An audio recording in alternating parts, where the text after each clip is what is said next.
நீ கியாமத்தை உண்டு பண்ணு. சவால் விடுவதற்கு சமமானது. எங்கள் மூலம் நடந்து கொண்டிருக்கக்கூடிய நவீன கால தஜ்ஜாலையும் யாஜூஜ் மாஜூஜையும் மஹதி அலைஹிஸ்ஸலாத்தையும் எதிர்பார்க்கின்ற நாம் நாளாந்தம் ஒரு கியாமத்தினுடைய அடையாளத்தை உயிர்ப்பித்துக் கொண்டிருக்கிறோம். அதுதான் என்னுடைய தலைப்பு. அதிலிருந்து தவிர்த்து கொள்வது எப்படி? அன்பானவர்களே, எவ்வளவு சிறப்புகள், எவ்வளவு பாக்கியங்கள், நம்முடைய வாழ்க்கையின் பிரச்சினையே இந்த அமலில் இருக்கிறது தீர்வு என்பதை பிரசங்கத்தை உள்வாங்கினால் நமக்கு புரியும். நான் தேர்ந்தெடுத்த தலைப்பு மஸ்ஜிதை செழிப்பாக்கி வாழ்வை சிறப்பாக்குவோம். இந்த மஸ்ஜிதை விட்டு ஒதுங்கி வாழ்வை வளப்படுத்த பார்க்கிறோம். மஸ்ஜிதை விட்டு தூரமாகி சம்பாதிக்க பார்க்கிறோம். ஜுமாவுடைய தொழுகைக்கு இக்காமத்தின் பொழுது வந்து சேருகின்ற அளவு பிஸியாகிவிட்டோம். இந்த வயது எனக்கு இன்று 30, 40, 20, 60, 70, 75, 80, 15, 20, 18 என்று வைத்துக் கொள்ளுங்கள். ஒரு வருடத்துக்கு 50 லட்சம் ஜும்மா தொழுகைகளிலே கலந்து கொள்கிறேன். எந்த வெள்ளிக்கிழமை ஹத்தீப் மிம்பரில் ஏறி சொல்கின்ற சலாமுக்கு மஸ்ஜிதிலே சுன்னத் தொழுகையை முடித்துவிட்டு உட்கார்ந்து பதில் சொன்னேன் என்று சிலர் சிந்திக்க வேண்டிய கட்டாய கடமையில் இருக்கிறோம்.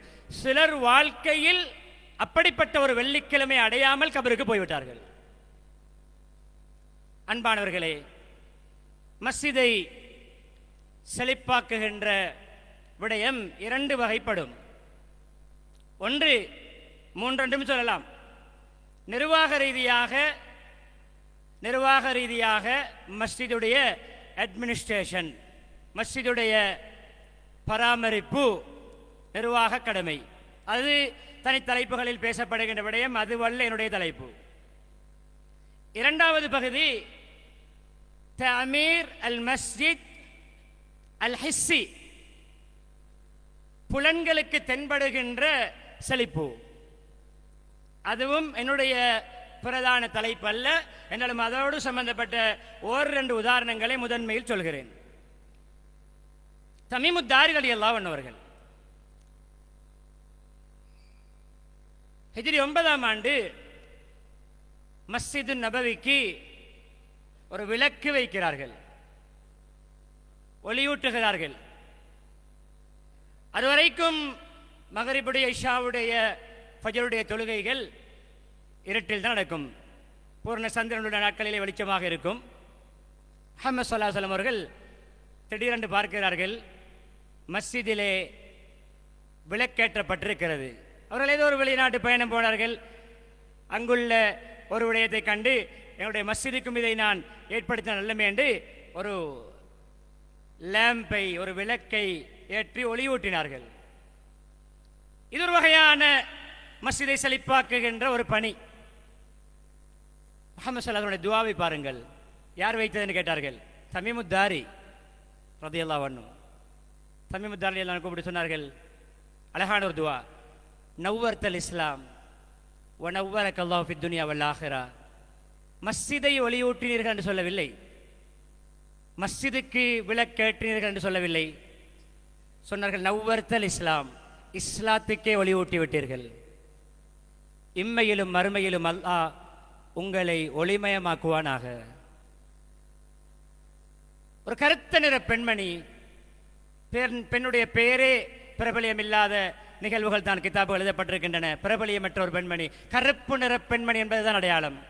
அல்லது ஆண் என்று வந்திருக்கிறது. அவ் இம்ரான் அஸ்வத், அபூ ஹுரைரா அறிவிக்கிறார்கள்.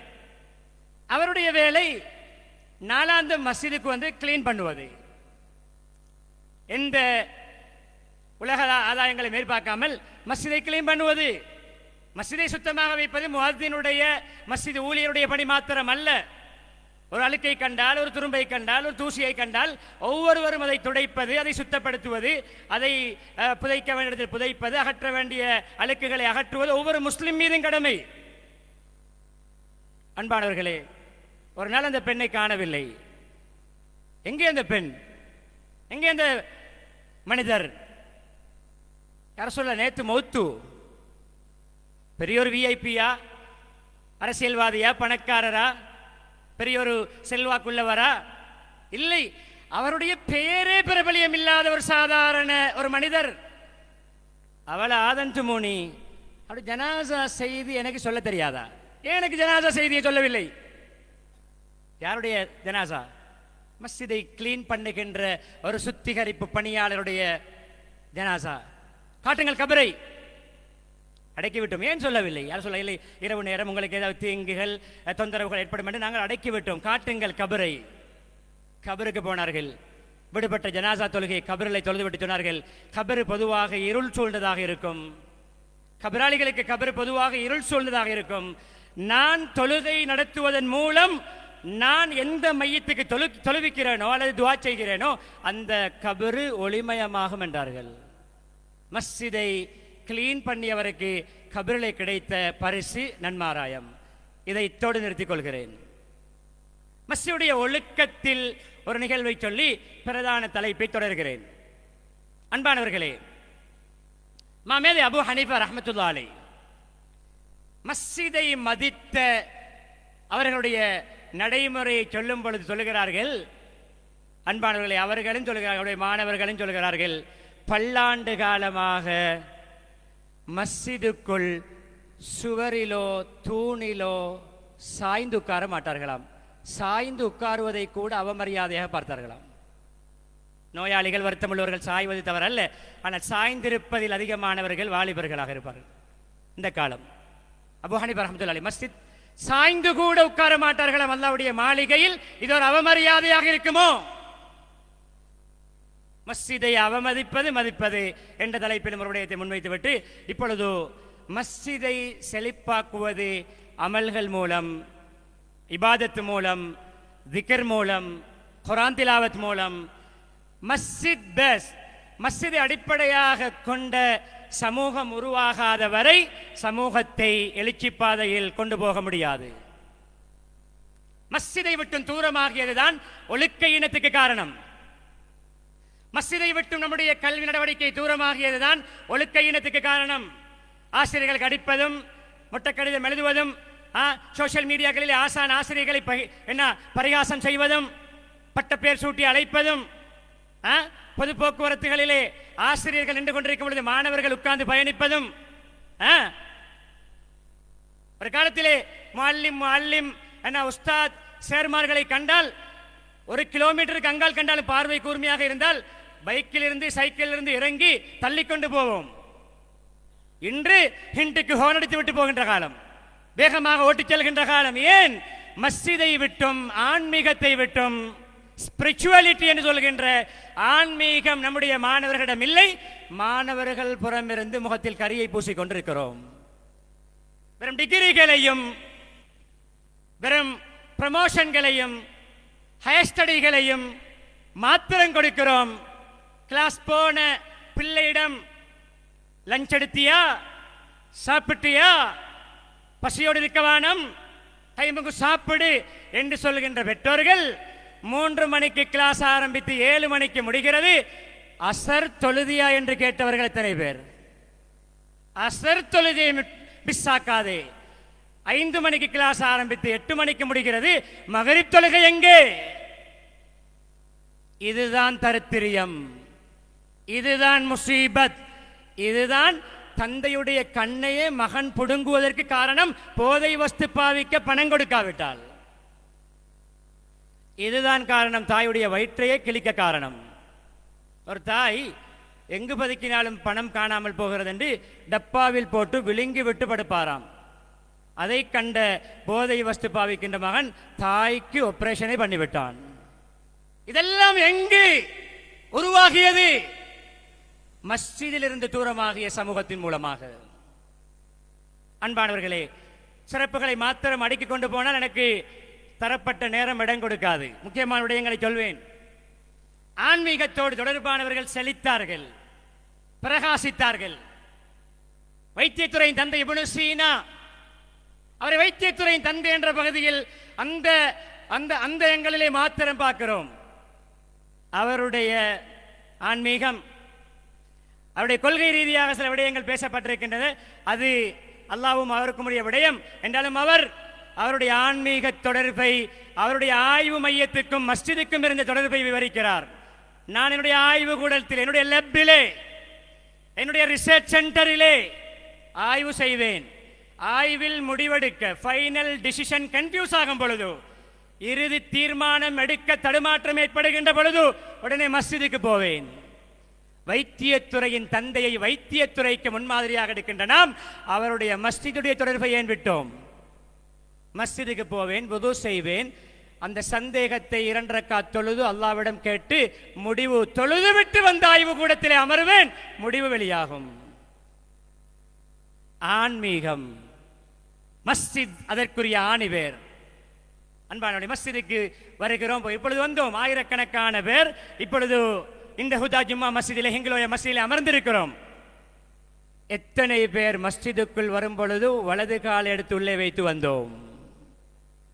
எத்தனையோ துவாக்கள் வந்திருக்கின்றன, ஒரு துவாவையாவது ஓதினோமா? போர்டில் போடப்பட்டிருக்கிறது, அதை அண்ணாந்து பார்த்தோமா? போனை கிண்டிக் கொண்டு வருவோம், யாருடனாவது பேசிக்கொண்டு வருவோம், எந்த கால் எடுத்து வைத்தால் என்னவென்று வருவோம். அன்பானவர்களே, மேடையில் ஏறும் பொழுது முறையாக இருக்கிறோம், நடனம் ஆடும் பொழுது முறையாக ஆடுகிறோம், கான்சர்ட்டிலே பிள்ளைகளை அதை கண்டு தயாரித்து அழகாக ஆட வைக்கிறோம், நடனம் ஆட வைக்கிறோம்.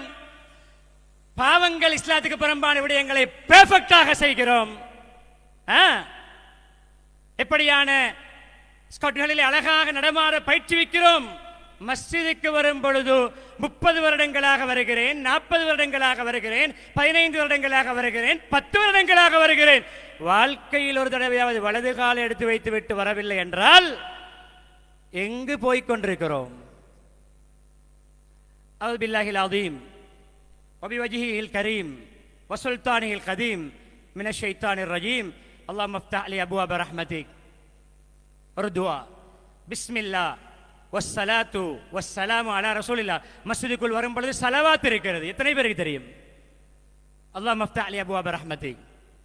வெளியாகும் பொழுது அல்லாஹும்ம இன்னி அஸ்அலுக மின் ஃபضலிக், அல்லாஹும்ம இன்னி அஸ்அலுக மின் ஃபضலிக வ ரஹ்மதிக், அல்லாஹும்ம ஆஸிம்னி மினஷ் ஷைத்தான்.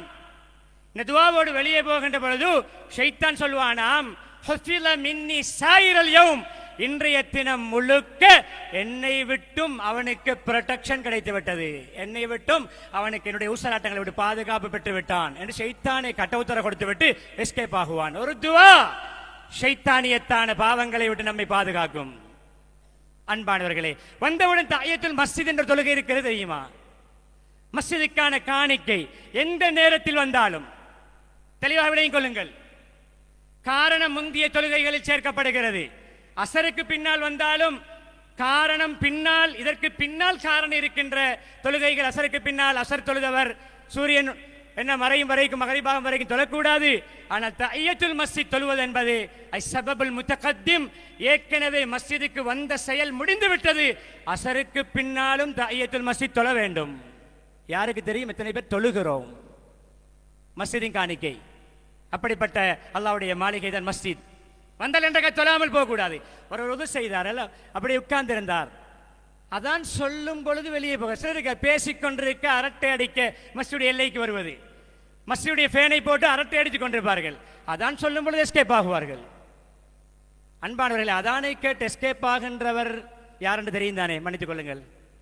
அதானை கண்டு அதானுடைய சத்தம் கேட்காத எல்லை வரைக்கும் ஓடுவான் யார் என்று தெரியும் தானே? யார்? இப்லீஸ், ஷைத்தான். இப்ப நாம் அவனை போன்று ஓடக்கூடாது. அதான் சொல்லும் பொழுது ஓடினால் அவனுடைய கட்சி அல்லவா, அவனுடைய சிஷியர் அல்லவா? எனவே அபூ ஹுரைரா ரலியல்லாஹு அவனை பின்னால் துயர்ந்து போய், ஏய் எங்க போறாய்? அவர் மழுப்பினார். சொன்னார்கள் அபூ ஹுரைரா, இவன் ஃபகத் அஸாபல் காசிம், இவன் அல்லாஹ்வுடைய ரசூலுடைய வழிகாட்டலுக்கு மாறு செய்து விட்டான் என்றார்கள். அதான் வரைக்கும் பேசிக் கொண்டிருந்து விட்டு அரட்டடித்து விட்டு மஸ்ஜிதுடைய பாத்ரூமை பாய்ப்பது, மஸ்ஜிதுடைய கூலரில் தண்ணீர் குடிப்பது, மஸ்ஜிதிலே சாய்ந்திருப்பது, லோருக்கு பின்னால் டயர்டுக்காக வந்து சாய்ந்திருப்பது, அசர் அதானுடன் வெளியே போவது இல்லையா? நம்ம இப்படிப்பட்ட ஸ்ரீதேவிகள். அபூ ஹுரைரா சொன்னார், அல்லாஹ்வுக்கு ரசூலுக்கு மாற்றம் செய்தவன் இவன். மஸ்ஜிதுக்கு வந்தால் 2 ரக்காத் தொழ வேண்டும், குறைந்த 5 திக்ராவது செய்ய வேண்டும். யாத்திகா அப்படி நியத்துல் அமர வேண்டும். 5 நிமிடமா, 50 நிமிடமா, 10 நிமிடமா யாத்திகா அப்படி நன்மை கிடைக்கும்.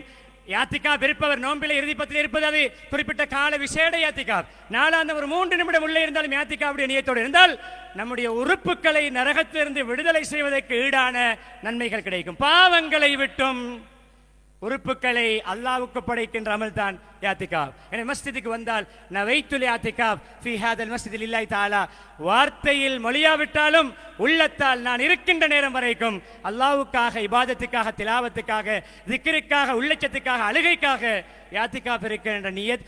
வாழ்க்கையிலே யாத்திகாப் நியத்தோடு மஸ்ஜிதுக்குள் இருந்திருக்கிறோமா? அடுத்த கண்ணியமானவர்களே, எவரொருவர் சிறப்பை பாருங்கள், ஒரு எண்ணம், ஒரு நியத், சிறப்பை பாருங்கள். மன் கதல் மஸ்ஜித் அவ் ராஹ இல்லா லியதஅல்லம கைரன் அவ் யுஅல்லிமஹு, வருகிறார், தொழுகை நடக்கும், அவர் அது நடக்கும், இது நடக்கும், ஒரு நல்ல விடயத்தை நான் கற்றுக்கொள்வேன், நல்ல விடயத்தை கற்றுக்கொள்வேன், எனக்கு தெரியாதவருடையதை கற்றுக்கொள்வேன், எனக்கு தெரிந்தவருடையதை யாருக்காவது கற்றுக் கொடுப்பேன் என்ற நியத்தோடு எண்ணத்தோடு யார் வருவாரோ ஃபலஹு அஜ்ரு ஹாஜ்ஜின் தாம்மன் அஜ்ஜது, பரிபூர்ணமாக குறைபாடின்றி நன்மைகளை பெற்றுக்கொண்ட ஒரு ஹாஜிக்கு கிடைக்கின்ற பரிபூர்ணமான அஜ்ஜுக்கு ஈடான நன்மை. நாளாந்தம் 5 நேர தொழுகைக்கு வரும் பொழுது தொழுகையோடு சேர்த்து ஹஜ்ஜுடைய நன்மையோடு போக வேண்டிய நாம் எந்த நியத்தோடு வருகிறோம்? தொழுகைக்கு வரும் பொழுது அந்த நியத்துக்கே அந்த கூலி, கடமையான ஹஜ்ஜை செய்ய வேண்டும். அது போன்ற ஒரிஜினல் காப்பியும் போட்டோ காப்பியும் போன்று பேஸ் சர்டிஃபிகேட் ஒரிஜினல் ஒன்று இருக்கும், 10 காப்பி அடிப்பது போன்று ஹஜ் ஒரிஜினல் பேசிக் ஹஜ் ஒன்று கடமை, அது போன்ற ஈக்குவலான அதுக்கு சமமான நன்மை கிடைக்கும்.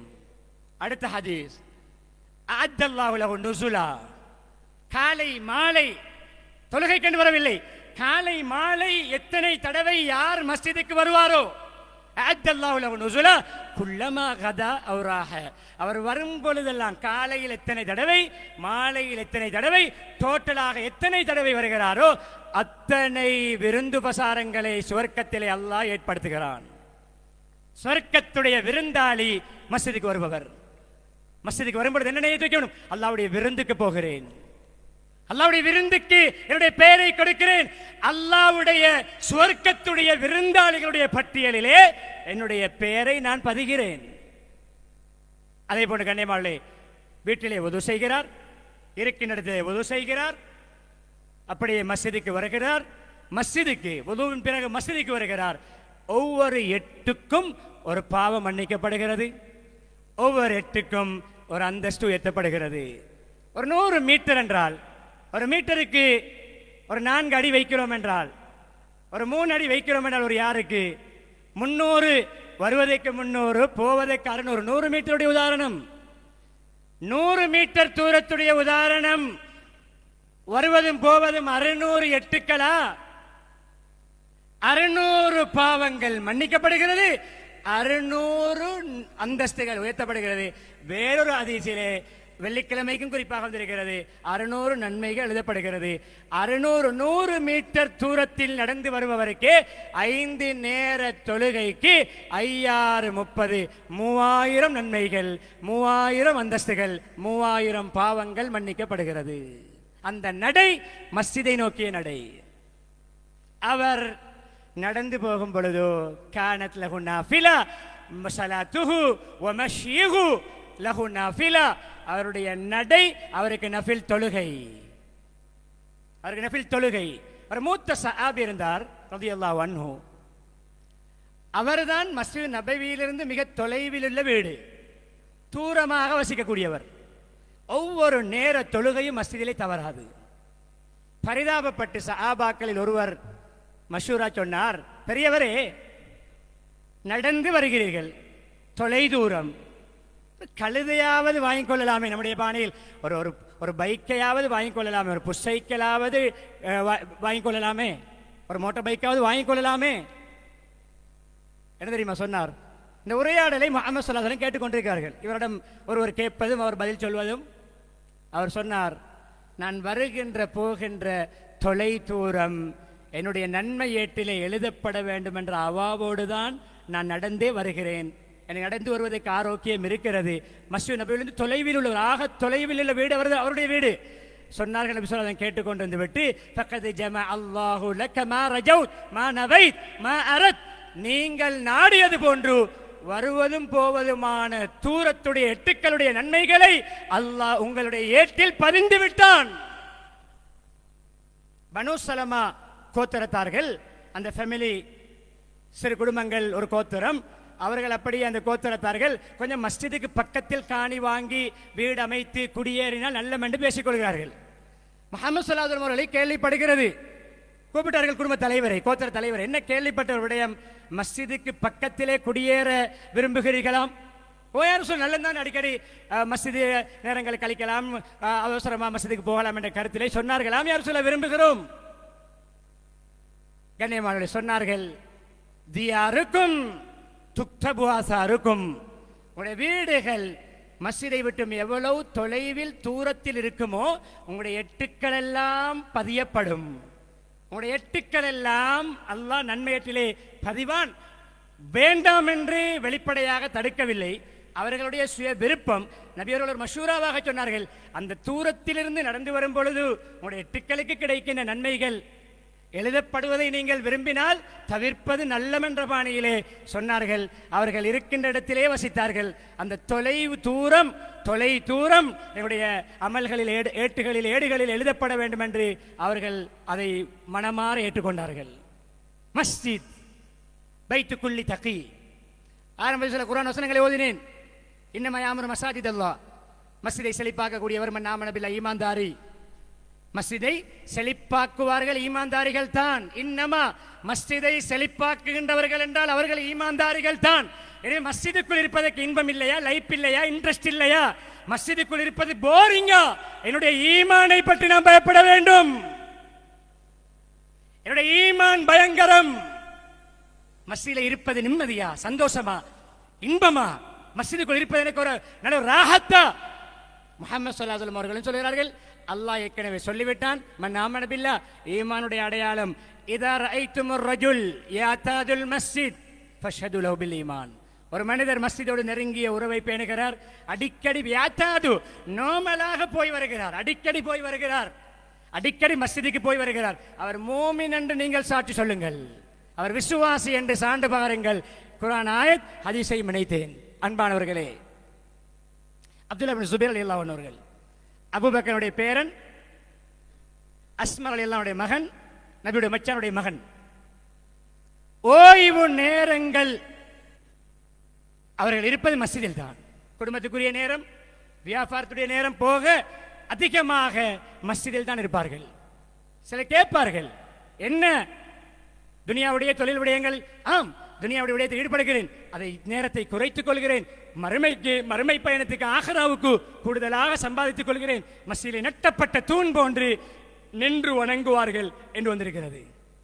அன்பானவர்களே, அதே போன்று அடுத்த மஸ்ஜிதுக்குள்ளே சம்பந்தப்பட்ட சிறப்புகளில் வருகிறோம். சுன்னத்து தொழுதோம், உட்கார்ந்தோம், இக்காமத்துக்கு 3 நிமிடம் இருக்கிறது, இக்காமத்துக்கு 5 நிமிடம் இருக்கிறது. குர்ஆன் திலாவத், திக்ர், தஸ்பீஹாத்துகளிலே அதானுக்கு இக்காமத்துக்கு இடையிலே துஆக்கள் மறக்கப்பட மாட்டாது என்ற அடிப்படையிலே துஆக்களில் ஈடுபடுகிறோம். அது வெறும் திக்ரோ துஆவோ குர்ஆன் திலாவத்தோ மாத்திரமல்ல, மகானதி ஸலாத்து தஹ்பிசுஹு, அவரை தொழுகை, ஒரு நேர தொழுகை தடுத்து வைத்திருக்கும் காலமெல்லாம், ஒரு நேர தொழுகை எதிர்பார்த்திருக்கும் காலமெல்லாம், மாதாம ஃபி ஸலா, அவர் தொழுது கொண்டுதான் இருக்கிறார். மஸ்ஜிதிலே அமர்ந்திருப்பதே தொழுகை. மஸ்ஜிதிலே ஒரு நேர தொழுகையை எதிர்பார்த்து இருப்பது தொழுகை. அமர்வே தொழுகை என்றால் தொழுகைக்கு என்ன சிறப்பு? அன்பானவர்களே, அடுத்ததாக சிறப்புகள் ஏராளம் இருக்கின்றன. இத்தோடு நான் சிறப்புகளை சுருக்கிக்கொண்டு சொல்ற நிகழ்வுகளை, முஹம்மது ஸல்லல்லாஹு அலைஹி வஸல்லம் அவருடைய நான் ஓதிய அந்த ஆயத்துடைய சாராம்சம், அல்லாஹ்வுடைய மாளிகைகளை ஃபீ புயூத்தின் லதீன துர்ஃபா வ யுஸ்கர ஃபீஹா இஸ்மு, அல்லாஹ்வுடைய பேர் நாமம் உயர்த்தப்பட வேண்டும், மொழியப்பட வேண்டும், அல்லாஹ்வுடைய பெயர் சொல்லப்பட வேண்டும். தேவை கேட்பவாறு மஸ்ஜிதுகள் உயர்த்தி கட்டப்பட வேண்டும், தேவை கேட்டவாறு ஆடம்பரத்துக்கோ பெருமைக்கோ அல்ல. அப்படியான மஸ்ஜிதுகளிலே ரிஜாலுன், சில மனிதர்கள், ரிஜால் சில ஆண்கள், உண்மையான நல்ல தலை சிறந்த ஆண்கள் சிலர் இருப்பார்கள். யுஸப்பிஹு, காலை மாலை அல்லாஹ்வை துதித்துக் கொண்டே இருப்பார்கள். காலை மாலை அல்லாஹ்வை துதித்துக் கொண்டு தொழுது ஓடுவதல்ல, ஒரு 10 நிமிடத்தை ஒதுக்கி அல்லாஹ்வை திக்ர் செய்வது, துஆக்கள் ஓதுவது, அவுராதுகளை ஓதுவது, இது தனியான அமல். ரிஜாலுன் அவர்கள் எல்லாம் உண்மையான ஆண்கள் என்று அல்லாஹ் சொல்கிறான். லா துல்ஹிஹிம் திஜாரா அவருடைய வியாபாரமோ அவருடைய வணிகமோ ஜப்போ கொடுக்கல் வாங்கலோ ஏனைய துனியாவுடைய ஈடுபாடுகள் அவர்களை பராக்காக்காது, பிஸியாக்காது. வலா பையுன் நந்திக்கில் அல்லாஹ்வுடைய ஞாபகத்தை விட்டு மறக்கடிக்காது. அவர்கள் கேலஸாக வாழ மாட்டார்கள். கண்ணியமான அதான் சொன்னவுடன் மஸ்ஜிதுக்கு ஓடி வருவார்கள். அதான் சத்தத்தை மஸ்ஜிதிலிருந்து கேட்பார்கள். குறைந்தது அதான் சொன்னவுடன் மஸ்ஜிதுக்கு வந்து சமூகம் அளிப்பார்கள். அவர்கள் எல்லாம் உண்மையான தைரியமுள்ள பரிபூர்ணமான ஆண்கள் என்று அல்லாஹ் வர்ணிக்கிறான். நாசுன் என்று சொல்லவில்லை, ரிஜாலுன். அப்படிப்பட்ட பாக்கியமும் மஸ்ஜிதை செழிப்பாக்கக்கூடிய ஹயாத்தாக்கக்கூடியவர்களுக்கு கிடைக்கிறது. அதே போன்று கண்ணியமானவர்களே, சில நிகழ்வுகளோடு இறுதிக்கட்டத்தை முடித்துக் கொள்கிறேன். சஹாபாக்களுடைய சகல வாழ்க்கை பிரச்சனைகளையும் மஸ்ஜிதை மையமாக வைத்து தான் தீர்த்து கொண்டார்கள். அடிப்படை பிரச்சனை, ஒரு மனிதனுடைய அன்றாட ஒரு அத்தியாவசியமான ஒரு உடலியல் ரீதியான ஒரு பிரச்சனை தான் பசி. பசி பசி வந்தாலே சஹாபாக்கள் மாத்திரமல்ல, முஹம்மது ஸல்லல்லாஹு அலைஹி வஸல்லம் அவர்களும் ஓடி வருவது மஸ்ஜிதுக்கு. ஒரு நாள் உமரில் வருகிறார்கள். பசி, தொழுகை இல்லாத ஒரு நேரம், தெரிந்த முகம் ஒன்று வருகிறது. அபூபக்கர் ரலியல்லாஹு அன்ஹு, என்ன உமர் இந்த நேரம்? பசி. அபூபக்கர், நீங்கள் என்ன இந்த நேரம்? பசி. மூன்றாவது ஒரு நபரை பார்க்கிறார்கள். நல்ல பழக்கப்பட்ட ஒரு முகம், முஹம்மது ஸல்லல்லாஹு அலைஹி வஸல்லம் அவர்கள். என்னப்பா ரெண்டு பேரும் இந்த நேரத்து மஸ்ஜிதிலே? யார் சொல்ல? பசி. எனக்கும் அதுதான் காரணம் அப்பா, எனக்கும் பசி. எங்கு வந்தார்கள்? பசிக்கு உணவு தேடி வந்ததும் மஸ்ஜிதுக்கு. ஏன் தெரியுமா? அல்லாஹ்வுடைய ரிஸ்க் எதிர்பார்த்து. அறுவடையிலே முதலாவது திராட்சை குலை, இச்சப் கனிகளுடைய குலை, அறுவடையுடைய முதல் அறுவடை சஹாபாக்கள் முதலாவது கொண்டு வந்து மஸ்ஜிதிலே கொழுகுவார்கள். சுடப்படுகின்ற ரொட்டியில் முதலாவது இறக்குகின்ற ரொட்டி மஸ்ஜிதுக்கு வரும். என்ன அடைந்தாலும் கொண்டு வந்து மஸ்ஜிதிலே வைப்பார்கள். அங்கு திண்ணை தோழர்கள் தங்கி, வறுமை கோட்டிலே வாழ்கின்ற மாணவர்கள் தங்கி படித்துக் கொண்டிருக்கிறார்கள். அபூ ஹுரைரா ரலியல்லாஹு உட்பட பசியால் சில வேளை மயங்கி விழுவார்கள். அவர்களுக்கு உதவும் பசியாளிகள் வந்து எந்த நேரம் சாப்பிடலாம். அன்பானவர்களே, அந்த நேரத்தில் மஸ்ஜித் ஒன்றும் இருக்கவில்லை. நெருங்கிய உற்றோர் நண்பர் அன்சாரி சஹாபியுடைய வீட்டுக்கு அழைக்கப்படுகிறார்கள், அல்லது போகிறார்கள்.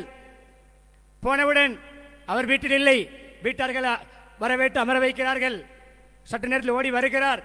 ஓடி வந்தவுடன் முதலாவது போய் ஆட்டை அறுக்கிறார், கறி சமைக்கிறார், ரொட்டி சாப்பிட கொடுக்கிறார். அன்பானவர்களே, சாப்பிட்டு விட்டு முஹம்மது ஸல்லல்லாஹு அலைஹி வஸல்லம் அபூபக்கர் உமர் ரலியல்லாஹு அன்ஹு பார்த்து, இந்த பசியான நேரத்தில் நமக்கு அல்லாஹ் தந்த ரிஸ்கை பற்றியும் நியாமத்தை பற்றியும் அல்லாஹ் நிச்சயம் நம்மிடம் கேட்பான். சும்மல துஸ்அலுன யௌமைதின் அனின் நஈம் என்ற அல்ஹாக்குமுத் தகாசுருடைய ஆயத்தை ஓதி காட்டினார்கள் என்ற சம்பவம் வருகிறது. அபூ தல்ஹா ரலியல்லாஹு அன்ஹு அவர்கள் உம்மு சுலைம் ரலியல்லாஹு அன்ஹாவுடைய கணவர் ஒரு தடவை மனைவியிடம் சொல்கிறார்கள், முஹம்மது ஸல்லல்லாஹு அலைஹி வஸல்லம் அவர்களை சந்தித்து பேசிவிட்டு வந்தேன். நபி அவர்களுடைய குரலிலே ஒரு பலகீனம் தென்படுகிறது, பசியின் அகோரம். நபி அவர்கள் மஸ்ஜிதிலே பசியோடு இருக்கிறார்கள். என்ன என்ன சமைத்திருக்கிற, அவசரமா போட்டு கட்டித்தா. அவர்கள் ஒரு தாழ்வையிலே ஒரு படவையிலே சாப்பாடை கட்டி கொடுத்தார்கள். அனஸ் ரலியல்லாஹு அன்ஹு மகன் கொண்டு போனார். என்ன அபூ தல்ஹா அனுப்பினாரா? ஆம். அப்படியா? நபியோடைய மோஜிஸ் அற்புதத்தை வெளிப்படுத்தினார்கள். எல்லா சஹாபாக்கள் பசியோடு இருந்தவர்கள் எல்லாம் மஸ்ஜிதில் இருந்த பசியாளிகளை எல்லாம் கூட்டிக் கொண்டு விருந்துக்கு போனார்கள். அப்படியே சட்டை இறக்க வேண்டாம், ரொட்டி தட்டை இறக்க வேண்டாம். அப்படியே நபியவர்களுடைய கையால் சாப்பாடு அப்படியே பகிர்ந்தார்கள். அப்படியே எல்லோருக்கும் விநியோகித்தார்கள். 70 லட்சம் சஹாபாக்கள் பசியாளிகள் மஸ்ஜிதிலிருந்து அந்த வீட்டில் விருந்தாளியாக கலந்து கொண்டார்கள். அன்பான, பசிக்கோடி வந்ததும் மஸ்ஜிது தான். தீர்வு கிடைத்தது, ரிஸ்க் கிடைத்தது. அதே போன்ற கண்ணியமானே, அபூ உமாமா ரலியல்லாஹு அன்ஹு அவர்கள் கவலை, டென்ஷன், ஏதோ ஒரு என்ன குமுறல், அழுது கொண்டு துவாவில் இருக்கிறார். தொழுகை இல்லாத, ஒரு இமாம் ஜமாத் இல்லாத ஏனைய நேரம் கேட்டார்கள், அபூ உமாமா மாலி அராக்க கைபன், என்னப்பா முகம் வாடிய நிலைமையிலே ஒரு கவலை தோய்ந்தவராக உன்னை காண்கிறேன், என்ன நேரம், இந்த நேரத்தில் என்ன கவலையும் கண்ணீருமாக அமர்ந்திருக்கிறேன்? யார் சொல்ல? ஹுமூமுன் வ துயூனுன் லஸிமத்னி, சில கடன் தொல்லைகளும் சில மனக்கவலைகளும் அங்குதான் அல்லாஹ் மின் யஅூதுபிக ஹம்மி வல் ஹஸன் என்ற அந்த 8 விடயங்களை விட்டு பாதுகாப்பான கடன் தொல்லை, கவலை, துக்கம், கஞ்சத்தனம், கோழைத்தனம், இயலாமை, அதே போன்று மக்களுடைய சர்வாதிகாரம், இப்படியான விடயங்களை விட்டு பாதுகாப்பு தேடுகின்ற துஆவை நம்பிக்கையோடு ஓதி வா. முயற்சியும் செய். முயற்சித்தேன், ஓதினேன், கடன் தீர்ந்தது. கடனாளியா ஓடி ஒளியவில்லை, எஸ்கேப் ஆகவில்லை, மஸ்ஜிதிலே வந்து அழுதார். ஏமாற்றி விட்டு வெளிநாடு போய் செட்டில் ஆகவில்லை. யூரோப்பிலும் துபாயிலும் சிங்கப்பூரிலும் போய் ஊர் முழுக்க பொல்லு போட்டு விட்டு போய் ஒளியவில்லை. அல்லாஹ்வுடைய மாளிகையிலே ஊரில் இருந்து கொண்டு கடனை நிறைவேற்றினார். அதே போன்று கனிமகளே, பாத்திமா வீட்டுக்கு நபியர் வருகிறார்கள். மருமகன் அலி இல்லை. எங்கே அலி?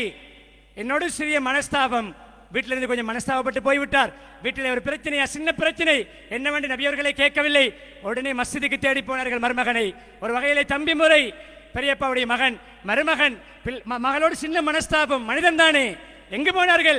மனைவியோடு பிரச்சனைப்பட்டு உம்மா வீட்டுக்கு ஓடி போய் மனைவியுடைய பலாயை கழுவுவது அல்ல, தாத்தா வீட்டுக்கு ஓடி போய் மனைவியுடைய குறையை பேசுவது அல்ல, அல்ல யாருக்காவது கோலெடுத்து மனைவியுடைய குறைகளை அங்கே கழுகி ஊற்றுவது அல்ல, அல்லாவிடம் போய் முறையிடுவது. இந்த பிரச்சனையை தீர்த்துத்தா. மண்ணிலே தூங்கி கொண்டிருக்க மண்ணை தடவி தட்டி எழுப்பி மகளுடைய வீட்டிலே கொண்டு வந்து விட்டு விட்டு போகிறார்கள். என்ன பிரச்சனை என்று மாமா கூட, மகளுடன் தங்கை கூட கிண்டவில்லை, துருவவில்லை, ஆராயவில்லை என்ற சம்பவம் வந்திருக்கிறது. கண்ணியமானே, குடும்ப பிரச்சனையா? ஓடி வந்தது மஸ்ஜித், தீர்வு கிடைத்தது, ஒற்றுமை ஏற்பட்டது, குடும்பம் இணைந்தது. நோயா? ஓடி வந்தது மஸ்ஜிதுக்கு. அபூ ஹுரைரா ரலியல்லாஹு அவர்கள் தம்பிக்கு வயிற்று வலி, தாங்க முடியாத வலி, ஓடி வந்தது நபி அவர்களிடம், மஸ்ஜிதிடம் நிவாரணம் தேடி தேனை கொடுக்க சொன்னார்கள். தேனை புகட்டினார்கள். அவருக்கு சுகமாகவில்லை. சொன்னார்கள் நபி அவர்கள், அல்லாஹ் சொல்வது உண்மை, தேனிலே நிவாரணம் இருக்கிறது, ஆனால் உங்களுடைய தம்பியுடைய வயிறு அதை பொய்ப்பிக்கிறது, மீண்டும் கொடுங்கள். 2-3 தடவைகள் நம்பிக்கையோடு கொடுக்கும் பொழுது வயிற்று வலி சுகமாகியது. மஸ்ஜிதிலே நோய்க்கு மருந்திருந்தது, குடும்ப பிரச்சனைக்கு தீர்வு இருந்தது. வீட்டில் இருக்க 2 பேருக்கு வாய்த்தக்கம், காணி தகராறு, குடும்ப பிரச்சனை, வெளியே வருகிறார்கள். 2 பேரும் வழக்காடுகிறார்கள். கண்ணியமான நபி அவர்களை நீதிபதியாக, நடுவராக நியமிக்கிறார்கள். வாதியும் பிரதிவாதியும் தன்னுடைய வழக்கை தொடர்ந்தது மஸ்ஜிதுடைய நிர்வாகத்திடம், மஸ்ஜிதுடைய தலைவரிடம். நம்முடைய இஸ்லாமிய பிரச்சனைகள் பிற மதத்தவர்களுக்கு போக முன்னால் மஸ்ஜிதிலே அது தீர்க்கப்பட வேண்டும். எல்லா துறைகளும் மஸ்ஜிதை மையப்படுத்தி அமைய வேண்டும் என்பதற்கு தான் இந்த தலைப்பை நான் தேர்ந்தெடுத்தேன். எனவே ஓய்வு நேரங்கள் என்ன விடயம்? தொழிலுக்கு போகிறோம், வரும்பொழுது மஸ்ஜிதில் துஹா தொழுது விட்டு கடைக்கு போவோம். பாடசாலை வருகிறோம், மஸ்ஜிதிலே வந்து 4 ரக்காத் 2 ரக்காத் ஸலாத்துல் ஆஜா துஆவை தொழுது விட்டு பாடசாலைக்கு போவோம். ஆசிரியர்களோ மாணவர்களோ மஸ்ஜிதோடு பாடசாலையோடு இருக்கின்ற பள்ளி, அதே போன்று மஸ்ஜிதில் தொழுது விட்டு அந்த கற்கை நெறிகளை ஆரம்பிக்கின்ற பொழுது அதில் செழிப்பு ஏற்படும். கடையை திறக்கும் பொழுது மஸ்ஜிதிலே வந்து முதலாவது யார் முதலாவது பயணத்தை மஸ்ஜிதுக்கு காலெடுத்து வைக்கிறாரோ மலக்கு கொடி பிடித்து வரவேற்கிறார். மலக்கு கொடி பிடித்து வரவேற்கிறார். அப்துல்லா இப்னு மஸ்ஊத் ரலியல்லாஹு அறிவிக்கிறார்கள், அவர்கள் அதை செயல்படுத்தினார்கள். அதிகமாக மஸ்ஜிதுக்கு நேரம் கொடுத்தார்கள். யார் முதலாவது நடையை மஸ்ஜித் அல்லாத வேறு இடங்களுக்கு, சந்தை, இது போன்ற இடங்களுக்கு நடக்காரோ ஷைத்தான் அவரை கொடி பிடித்து வரவேற்கிறான். ஷைத்தானின் கொடியோடு கடைக்கு, தொழிற்சாலைக்கு, ஆபீஸுக்கு, ஏனைய கர்மங்களுக்கு போகிறார் என்பது ஹதீஸ். எனவே ஈமானிய கொடி மலக்குடைய கொடியிலே பிரதம அதிதி போன்று வரவேற்கப்பட வேண்டுமா? நாளை மஸ்ஜிதில் நுழைவதன் மூலம் ஆரம்பிப்போம். அதே போல் நபி அவர்களும் ஸல்லல்லாஹு அலைஹி வஸல்லம் நீண்ட பிரயாணங்கள் போனால் முதலாவது வந்து மஸ்ஜிதுக்கு வந்து தொழுது விட்டு அல்லாஹ்வுடைய கடமை நிறைவேற்றி விட்டு 2வது அன்பு மகள் ஃபாத்திமா ரலியல்லாஹு அன்ஹாவை சந்திக்க போவார்கள் என்பது, 3வது தன்னுடைய மனைவியுடைய வீட்டுக்கு, மனைவியுடைய வீட்டுக்கு போவார்கள் என்பது வரலாறு. எனவே கண்ணியமானவர்களே, மஸ்ஜிதுடைய தொடர்பை பேணுவோம், சீராக்குவோம். மஸ்ஜிதை செழிப்பாக்குவதன் மூலம் நம்முடைய வாழ்வை சிறப்பாக்குவோம் என்ற தலைப்பிலே சில முக்கியமான 100ல் பெரும்பாலும் ஒரு 10% இருக்கின்ற தகவல்களிலே 100க்கு ஒரு 10% முன்வைத்தேன். 100க்கு 100 முன்வைப்பதாக இருந்தால் செமினார்கள் நடத்தப்பட வேண்டும், பல செஷன்களாக நடத்தப்பட வேண்டும். அப்படிப்பட்ட ஒரு வாழ்க்கையை புதுப்பிப்போம். முஹர்ரமின் ஊடாக மஸ்ஜிதுகளை செழிப்பாக்குவோம். எந்த அளவு செழிப்பாக்குவோம்? மஸ்ஜிதிலே சுஜூதிலே இன்ஷா அல்லாஹ் மௌத்தாகுவோம் என்ற அவாவுடன் செயல்படுவோம். எல்லாம் வல்ல அல்லாஹ் சுப்ஹானஹு வ தஆலா கியாமத் நாளுடைய அடையாளமாகிய மஸ்ஜிதை பாலடைய வைக்கின்ற பாவத்துக்கு ஆளாகாமல் மஸ்ஜிதை செழிப்பாக்குகின்ற கூட்டத்துக்கு நம் அனைவர்களை முதன்மைப்படுத்துவானாக. எங்களுடைய பாவங்களை மன்னித்தருள்வாயாக, எங்களுடைய பெற்றோருடைய பாவங்களை மன்னித்தருள்வாயாக, மனை மக்களுடைய பாவங்களை மன்னித்தருள்வாயாக.